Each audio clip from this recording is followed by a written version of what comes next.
Hello again, everybody. This is Ruben. Uh, I'm going to begin a series of videos called Root Talk. It's kind of a play off a section we have in our newsletter called Real Talk. And in this section, we dedicate certain articles, certain contributing writers to discuss topics in a very raw and uncut fashion, John the Baptist style writing. And so I think that maybe I'm going to begin doing some talks and a series, of course, called Root Talks. Now, why root? Well, we call it root. I think because for the most part, dealing with situations is best dealt with when we deal with the root. Instead of trimming fruit and addressing symptoms, let's get to the root of the problem. For example, we can talk about drug addiction, alcohol abuse, and you can take all the classes you want. But if you're not dealing with the root cause of why a person is turning to drugs and alcohol, then you're never going to get anything done. Again, you're chasing the wind. So getting to the root of issues is very important. I learned this a lot when I was in prison. It took me about a good 6 months once I got locked up to realize that, you know what, I need to stop being so angry and blame shifting. And I just did a lot of bad things when I was young. And a volunteer named Ted White got a hold of me in the county jail there in San Antonio, took me under his wing, and began to mentor and disciple me. And it was a wonderful experience, and I'm in debt to that man. And because of what he did, it sparked a fire inside of me, and I began to study the Word and get into it and realize that, man, there's a lot in this Bible. It truly is the only way and the only truth and the only life, the Word of God. But anyway, and so when I was in prison, I went to college and got my 2-year degree and did all these cool things. It took me a while, even at that, to realize that there was something bigger at stake than just me getting saved and understanding the Bible and writing an article or writing a book. What was involved was me being able to take these gifts that God has given me and giving them back to the world. And I've done that through books and through ministry. When I was there at the Torres unit, Rudy Garcia and I started the team program there in K-Wing in 2007. And it began a pattern of good works. Of course, it didn't go without its opposition. It didn't go without it being attacked and ridiculed. But Rudy had a vision. Rudy had a plan. He recruited me to join him, and we got it done. And the team program is still alive and well right now, doing great things, raising a generation of leaders. And that generation is raising another generation of leaders, and just good things are happening. So I just want to thank God for that. But these video series called Root Talks are going to be a compilation of talks, topics on things that I'm noticing going on in society or in my home or in the church. They may even be reflective talks, things that I've done and talked about in the past when I was a pre-health educator, or maybe when I did a Bible study on Monday nights or Thursday nights there at the Torres unit. Either way, these talks are going to be dealing with the root issue of what's going on in our lives. So one of the things that I want to talk about real quickly here with this first one is how our behaviors, how we conduct ourselves, how those things become invitations to how people treat us and how they view us. There's this one talk that I used to always give in peer education about a billboard sign. When you're driving down the highway, you see various signs and billboard signs and all these things that advertise a product, a service, of an organization, or whatever. And billboard signs point you to something else. They invite you to purchase a product or engage someone in a service. And what I've come to learn, especially again in the penitentiary, is people, all of us, I don't care who you are, where you were raised and how you were trained or what school you went to, or it doesn't matter. We're all billboard signs. We're walking billboard signs. We're constantly advertising to other people who we are, what we believe. And in advertising that, we become inviters of sorts. For example, there's this one thing that would happen a lot in the penitentiary, something called the come on game. where a bunch of guys walk around and grab each other's butts and grab each other in the crotch area. And, it was a come on game. And, it was popular. I don't know if it's still going on right now, but it was a stupid game. People would play it all the time. Guys would get mad, but it was just a thing to do. In the 18 years that I was locked up, not one time did anybody address me with the word B or the word H or come and try to grab me in the private area. They didn't play the come on game with me.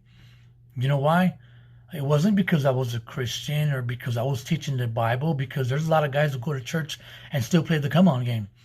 People never came on to me and played with me like that because I never invited it. I never carried myself in a way that would broadcast to the dorms and to the people in the rec yard and convey a message that, hey, look, I can play with Ruben like that. I can talk to Ruben like that. It never happened, and it never will, because I don't advertise that. I don't carry myself that way.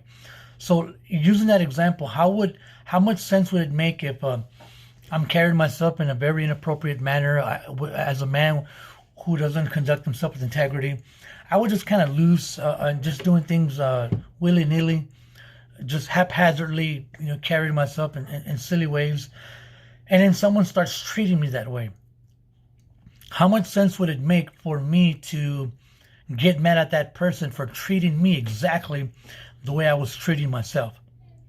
How much sense would it make?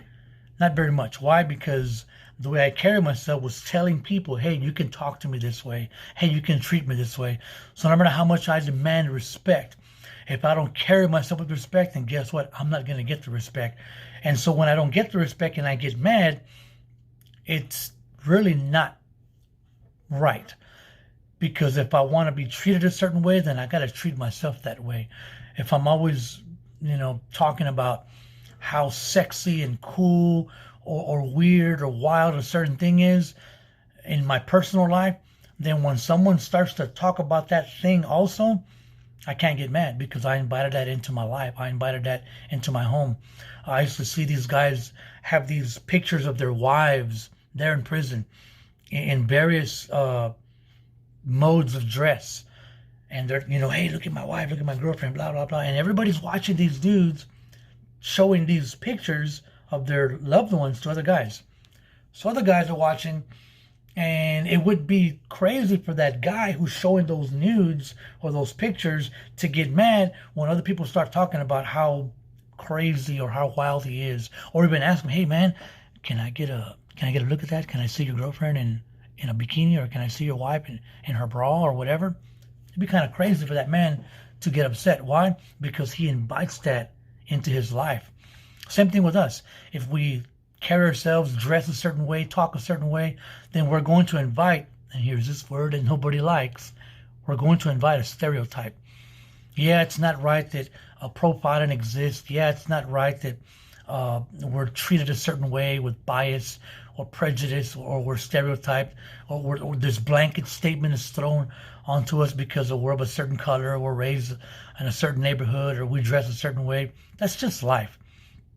The best thing for us to do is to begin to carry ourselves in a way that is going to invite a different type of treatment.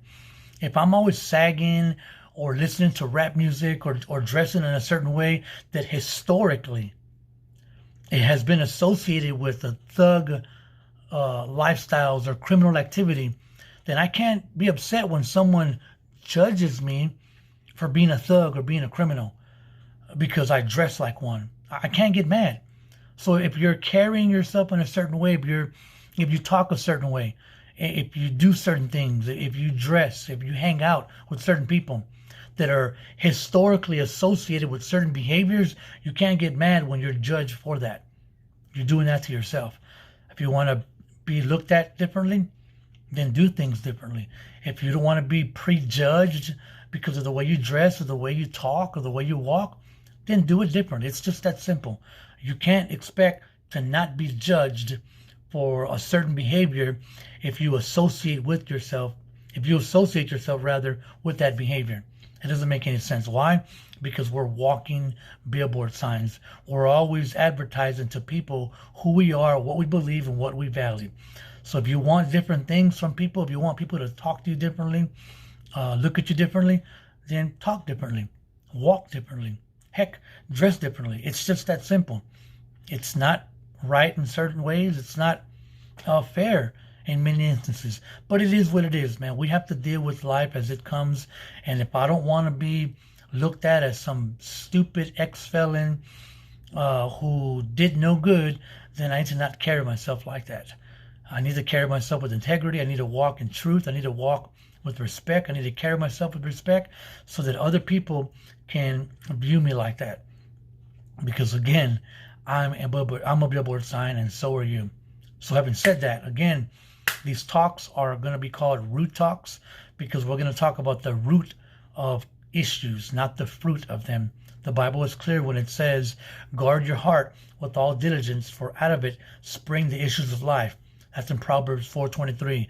And Jesus also said in Matthew 15, verse 19, that out of the heart spring forth murderers, adulterers, fornications, all the bad things that we see in life come from the human heart. So when we see bad things, if we want to fix those things, if we want to do things better, then don't address the thing that's going on out there. Address the heart, which is the fountain from which all those things are flowing. So again, root talks are going to be coming to you. I don't know how often or how frequently, but they will be coming because it's a fire in my bones that I can't hold in anymore. I'm not the best public speaker. In fact, I think I'm a better writer than I am a speaker. But I can assure you of one thing. If you start dealing with the root of why you're doing things, the fruit won't be a problem anymore. Again, thank you, and God bless. I'll see you guys around.